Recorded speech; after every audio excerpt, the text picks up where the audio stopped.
Welcome to take cookies. நாம இன்றைக்கி என்ன பார்க்க போகிறோம்னா பட்டர்ஃப்ளையோட இண்டக்ஷன் அடுப்பு தான் இன்றைக்கி பார்க்க போகிறோம்.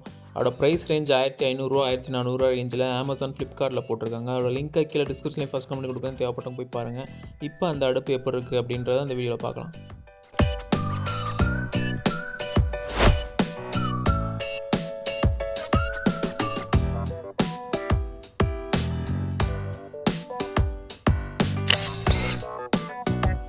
பட்டர்ஃப்ளை இண்டக்ஷன் அடுப்பில் அதோட நேம் வந்து ரேபிட் ப்ளஸ்னு வச்சுருக்காங்க. இதோட பவர் இன்புட் 1700 வாட்ஸ். இந்த பட்டர்ஃப்ளை இண்டக்ஷன் ஸ்டவோட ப்ரைஸ் ரேஞ்சுக்கு பக்கத்தில் இருக்க பிஜியன் இண்டக்ஷன் ஸ்டவோட அன்பாக்சிங் நம்ம சேனலில் பண்ணியிருக்கோம். அதோட லிங்க்கை கீழே டிஸ்கிரிப்ஷனில் மேலே ஐ பட்டனில் ஃபஸ்ட் கமெண்ட்டில் எல்லாத்தையும் கொடுக்குறேன், தேவைப்பட்டவங்க போய் பாருங்கள். பாக்ஸோட சைடில் இந்த இண்டக்ஷன் ஸ்டவ்வில் இருக்க ஃபீச்சர்லாம் போட்டிருக்காங்க. இந்த மாதிரி அட்டைப்பெட்டி வந்து மேக்ஸிமம் ஆன்லைனில் தான் கொடுக்குறாங்கன்னு நினைக்கிறேன். நம்ம நேரில் போயிட்டு ஆஃப்லைன் ஸ்டோரில் வாங்கினோம்னா அது பலன்னு அந்த நல்ல நீட்டான கலர்ஃபுல்லான ஒரு பாக்ஸில் வச்சு கொடுப்பாங்கன்னு நினைக்கிறேன். ஏன்னா இந்த மாதிரி பாக்ஸில் கொடுத்தாங்கன்னா மேலே ஒரு பில்லை மட்டும் ஒட்டிட்டு இப்படி தான் வந்து அமேசான் ஃப்ளிப்கார்ட்டில் வந்து டெலிவரி பண்ணுறாங்க. அதனால் அந்த அட்டைப்பெட்டி வந்து ஆன்லைன் ஸ்டோருக்கான அட்டைப்பெட்டியாக இருக்குன்னு நினைக்கிறேன். அதோட வெயிட் 1.5 கிலோன்னு போட்டிருக்காரு. ரொம்ப நல்ல விஷயம். ரொம்ப லைட் வெயிட்டாகவே கொடுத்துருக்காங்க. எம்ஆர்பி 3399 ரூபா போட்டிருக்காங்க. ஆனால் பிக் பில்லியன் டேயில் இருக்கலே சீப்பாக கிடச்ச ஒரு குவாலிட்டியான ஒரு இண்டக்ஷன் அடுப்புனா அதுதான். பிஜியன் இண்டக்ஷன் ஸ்டவோட கம்மியாக இருந்தது. செங்கல்பட்டில் தான் உற்பத்தி பண்ணுறாங்க. ஸோ அதை ஆர்டர் போட்டோம்னா நம்மளுக்கு சீக்கிரமாகவே வந்துடுது.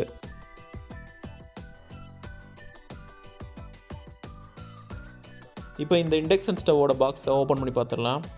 அதே மாதிரி இப்போ ஓப்பன் பாக்ஸ் டெலிவரின்னு சொல்லிட்டு ஃப்ளிப்கார்ட்டில் ஃபஸ்ட்டு கொண்டு வந்தாங்க. அதுக்கப்புறம் அமேசானில் கொண்டு வந்தாங்க. ஃபஸ்ட்டே வந்து நம்மளுக்கு கொண்டு வர டெலிவரி மேனே வந்து இதை ஓப்பன் பண்ணி காமிச்சிருவாங்க. இந்த ஃபிசிக்கல் டேமேஜ் இருந்துச்சுன்னா நம்மளே உடனே வந்து அவங்கள்ட்ட ரிட்டர்ன் பண்ணிடணும். அந்த மாதிரி ஒரு ஸ்கீம் கொண்டு வந்திருக்காங்க. அதுக்கு எக்ஸ்ட்ரா காசு வந்து ஃபோனுக்கு மட்டும் மேக்ஸிமம் ஃப்ளிப்கார்ட்டில் வாங்குறாங்க. அமேசானில் அது ஃப்ரீ தான்.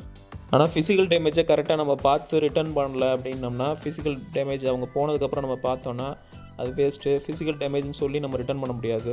இன்னொரு விஷயம் என்னென்னா, அமேசான் ஃப்ளிப்கார்ட்டில் அந்த வந்த பேக்கேஜில் இந்த தெர்மாக்கோல் தான் வந்து நம்மளை சேவ் பண்ணுது. அவங்க தூக்கி போட்டாலும் சரி. புதுசாக அந்த மேலாப்பில் எதுவும் பேக்கேஜெலாம் கிடையாது. இந்த பேக்கேஜில் வர்ற இப்படியே தான் இருக்குது. இதில் சேஃபாக வந்தால் தான் உண்டு. ஏற்கனவே ஆனால் ஃபிஜினை விட இது கொஞ்சம் சின்னதாக இருக்குது. ஆனால் கொஞ்சம் உயரமாக கொடுத்துருக்காங்க. கீழெல்லாம் 4 ஸ்டாண்ட் கொடுத்து நல்லா உயரமாக கொடுத்துருக்காங்க. அதே மாதிரி லைட் வெயிட்டாகவும் இருக்குது. பார்க்குறதுக்கு லுக் வைஸ் சூப்பராக இருக்குது. அதே மாதிரி அதோட யூசர் கைடும் கூடவே கொடுத்துருக்காங்க. யூசர் கைடுக்கு பின்னாடி வாரண்டி கார்டும் வருது. இதை வந்து எப்படி ஒர்க் பண்ணுறது, எந்தெந்த பாத்திரம் வைக்கிறது மேக்ஸிமம் வந்து இந்த யூசர் கைட்லேயே நம்மளுக்கு கிடச்சிரும். வாரண்டி மேக்ஸிமம் 1 இயர் வரைக்கும் கொடுக்குறாங்க. இது ஆன்சைட் வாரண்டி கிடையாது. நம்மளே தான் பட்டர்ஃப்ளை ஸ்டோருக்கு கண்டுபிடிச்சி போயிட்டு அங்கே வச்சு ரிப்பேர் பண்ணுற மாதிரி இருக்கும். பட்டர்ஃப்ளைன்றனால எல்லா பெரிய சிட்டிலையும் கண்டிப்பாக வந்து இதோட சர்வீஸ் சென்டர் இருக்கும். முன்னாடி வந்த இண்டக்ஷன் ஸ்டவ் மாதிரி இல்லாமல் இந்த இண்டக்ஷன் ஸ்டவ்வுக்கு ஸ்டாண்ட் கொடுத்து கொஞ்சம் உயரமாகவே பண்ணியிருக்காங்க. அது பார்க்குறதுக்கு நல்லாயிருக்கு. ரெண்டாவது கீழே ஓடுற ஃபேன் வந்து ஹீட்லாம் நல்லா வெளியேற்றுறதுக்கும் அது வந்து ஸ்பேஸ் கொடுக்குது. அதே மாதிரி இது ரொம்ப சின்னதாக கொஞ்சம் ஒரு நோட் புக் சைஸில் தான் இருக்குது உங்களுக்கு பார்க்குறதுக்கே. அதோட ஃப்ளாட்டான சர்ஃபேஸ் தான் நம்ம யூஸ் பண்ண போகிறோன்றனால எவ்வளோ பெரிய சட்டினாலும் அது கரெக்டாக இருக்கும். நம்ம வீட்டில் இருக்க டெய்லி காலண்டரை விட அது சின்னதாக தான் இருக்கும். டிசைன் நார்மலாக நீட்டாகவே பண்ணியிருக்காங்க. இது லைட்டாக ப்ரெஸ் பண்ணுற பட்டன் மாதிரி இதில் வந்து பட்டன்ஸ்லாம் கொடுத்துருக்குறாங்க. இது வந்து டச் டைப் கிடையாது. குக்கிங் மோட்லாம் ப்ரீசெட்டாகவே கொடுத்துருக்காங்க. இதில் வந்து நம்ம அந்த மெனுவை செலக்ட் பண்ணிட்டோம்னா அதுக்கான வாட்டை எடுத்துகிட்டு அந்தளவுக்கு ஹீட் கொடுக்கும். இதில் மில்கை ஹீட் பண்ணுறதுக்கு, இட்லி தோசை சுடுறதுக்கு, டீப் ஃப்ரை பண்ணுறதுக்கு எல்லாத்துக்குமே வந்து இந்த மோட் அந்த ஒரு பட்டன் அமைக்கிட்டே வந்து நம்ம செலக்ட் பண்ணிக்கலாம். இதே ப்ரைஸ் ரேஞ்சில் கிடக்கிற பிஜியன் வந்து 1800 வாட்ஸு. இது வந்து 1700 வாட்ஸ் தான் இருக்குது.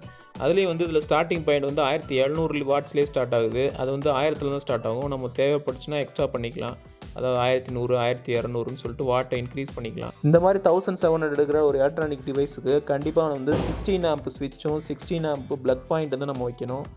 சாதாரணமான 6 ஆம்ப் ப்ளக் பாயிண்டில் கூட இதை யூஸ் பண்ணலாம். ஆனால் பிரச்சனை என்னென்னா அதோட லைன் வீக்காக இருந்துச்சுன்னா ஸ்பார்க் கண்டிப்பாக அடிக்கும். ஸோ 1000 வாட்ஸுக்கு மேலே எலக்ட்ரானிக் டிவைஸ்லேயே நீங்கள் 16 ஆம்ப் வந்து ஸ்விட்சும் ப்ளக் பாயிண்ட் யூஸ் பண்ணுறது ரொம்ப நல்லது.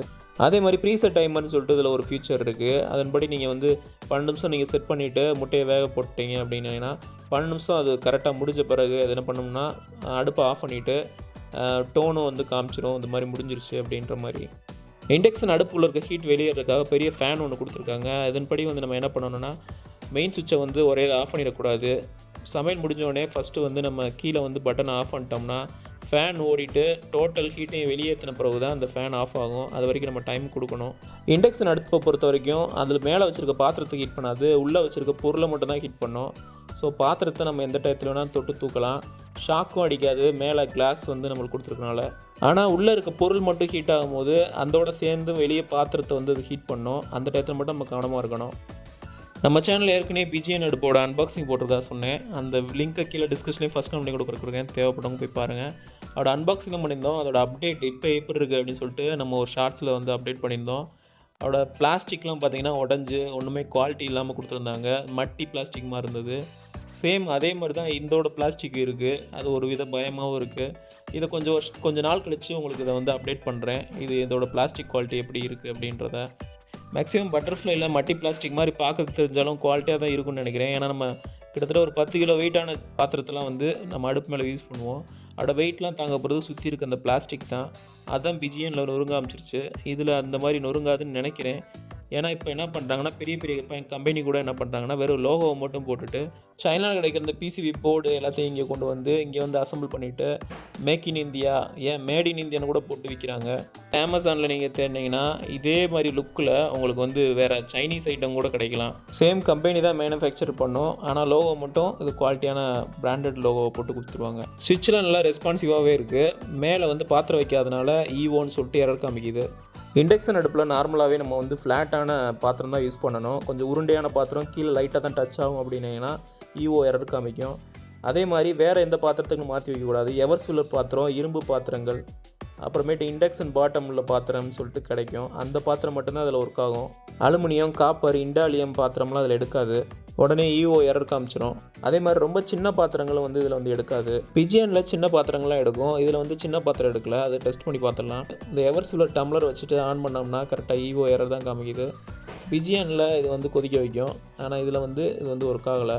பொதுவாக இண்டக்ஷன் அடுப்பில் வந்து இண்டக்ஷன் பாட்டமாகவே இருந்தாலுமே ரொம்ப தடிமனாக இருந்துச்சுன்னா அதை ஹீட் பண்ணுறதுக்கு சிரமப்படும். ரப்பரில் இங்கே சின்ன ஒரு பிசுறு வேறு விட்டுருக்காங்க. ரொம்ப சின்ன மிஸ்டேக்குன்றனால அது பரவாயில்லைன்னு சொல்லிட்டு வாங்கிக்கலாம். நம்ம இதுக்காக ரிட்டர்ன் பண்ண தேவையில்லை. சில பிளாஸ்டிக்லாம் பார்க்கும் போதே ஒரு குவாலிட்டி நம்மளுக்கு தெரியும். ஆனால் அது கொஞ்சம் மட்டி பிளாஸ்டிக் மாதிரி தெரியுது. அதனால் அது உழைக்கிறத பொறுத்து தான் நம்மளுக்கு அதோட குவாலிட்டி தெரியும். அதனால் சில வருஷங்கள் நம்ம யூஸ் பண்ணிட்டு தான் அதை சொல்ல முடியும். அடுத்ததாக உருண்டை பாத்திரம் வச்சுருந்தாலுமே பாட்டத்தில் நிறைய வந்து டச் ஆகிற பாத்திரமாக இருக்குது. ஸோ இது வந்து ஹீட் பண்ணோம். அப்புறம் இந்த அடுப்பில் இன்னொரு பிரச்சனை என்னென்னா எடுத்தோடனே வந்து 1700 வாட்ஸ் ஆன் பண்ணுறது. நீங்கள் டக்குன்னு அடுப்பு ஆன் பண்ண உடனே அங்கே ஸ்பார்க் அடிக்கிற மாதிரி அதிகமாக ஒரு 1700 வாட்ஸை டக்குன்னு எடுக்கும்போது ஸ்விட்சு, ப்ளக் போர்டு எல்லாமே திணறும். இதில் ஹீட்டை நமக்கு ஏற்ற மாதிரி ப்ளஸ் மைனஸ் பண்ணிவிட்டு வாட்ஸை கூட்டி குறைச்சிக்கலாம்.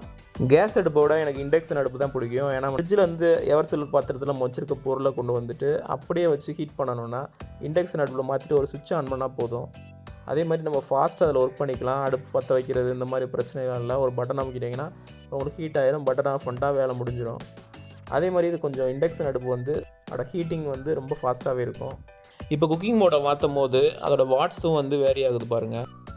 இதோட டிஸ்பிளேலே வந்து ஹீட்டிங் செல்சியஸும் காமிக்குது. இப்போ தண்ணி வார்ம் ஆகுது அப்படின்றத பார்க்கலாம். லைட்டாக அதுலேருந்து வார்மாக அந்த வேப்பர்லாம் வர ஆரம்பிச்சிருக்கு. தண்ணி இப்போ வார்மாக இருக்குது. உள்ளெல்லாம் கை வச்சாலும் ஷாக்கெல்லாம் அடிக்காது. ஆனால் ஓவர் ஹீட்டில் இருக்கும்போது கை விட்டிங்கன்னா கை வெந்து போயிடும். எனக்கு பார்க்க அது பிஜிஎனை விட கொஞ்சம் ஸ்லோவாக ஹீட் பண்ணுற மாதிரி தோணுது. நீங்கள் ஏற்கனவே இந்த அடுப்பு வாங்கியிருக்கீங்க அப்படிங்கன்னா அதோட எக்ஸ்பீரியன்ஸ் வந்து கீழே வந்து ஷேர் பண்ணுங்கள், எல்லாம் தெரிஞ்சுக்கலாம்.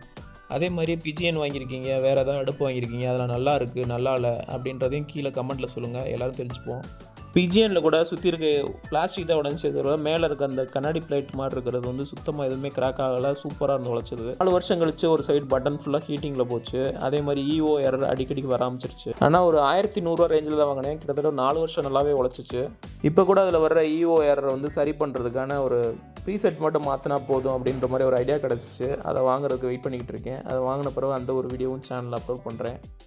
இண்டக்ஷன் அடுப்பு வாங்க போகிறீங்கன்னா கண்டிப்பாக ஒரு 1500 ரேஞ்சுக்கு வாங்கினீங்கன்னா ரொம்பவே ஒருத்தன்னு சொல்லலாம். அதுக்கு மேலே போனாலும் அதில் ஒன்றும் ஃபியூச்சர்லாம் இருக்க போகிறதில்ல, நார்மலாக இருக்கிறது தான்.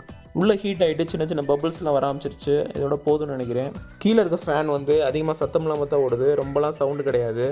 அதே மாதிரி இந்த ஹீட்லாம் வெளியேற்றின பிறகு தானாகவே ஆஃப் ஆயிரும். அதுக்கப்புறம் நம்ம மெயின் சுவிட்ச் ஆஃப் பண்ணால் போதும். பட்டர்ஃப்ளை ஆகட்டும் எந்த குவாலிட்டியான ஒரு இண்டக்ஷன் அடுப்பு வாங்குறதுக்கு கண்டிப்பாக நான் வந்து ரெக்கமெண்ட் பண்ணுவேன். அதோட அமேசான் லிங்க் கீழே டிஸ்கிரிப்ஷன்லேயும் ஃபஸ்ட் கமெண்ட் கொடுக்குறேன், தேவைப்பட்டவங்க போய் பாருங்கள். இந்த வீடியோ பிடிச்சிருந்துச்சுன்னா அந்த வீடியோக்கு ஒரு லைக் கொடுங்க, அதை உங்கள் ஃப்ரெண்ட்ஸோட ஷேர் பண்ணுங்கள். ஏதாவது சந்தேகம் இருந்துச்சுன்னா கீழே கமெண்ட்டில் கேளுங்க. எல்லாத்துக்கு மேலே டெக் வீடியோஸ் சேனலை சப்ஸ்கிரைப் பண்ணுங்கள். தேங்க்ஸ் ஃபார் வாட்சிங்.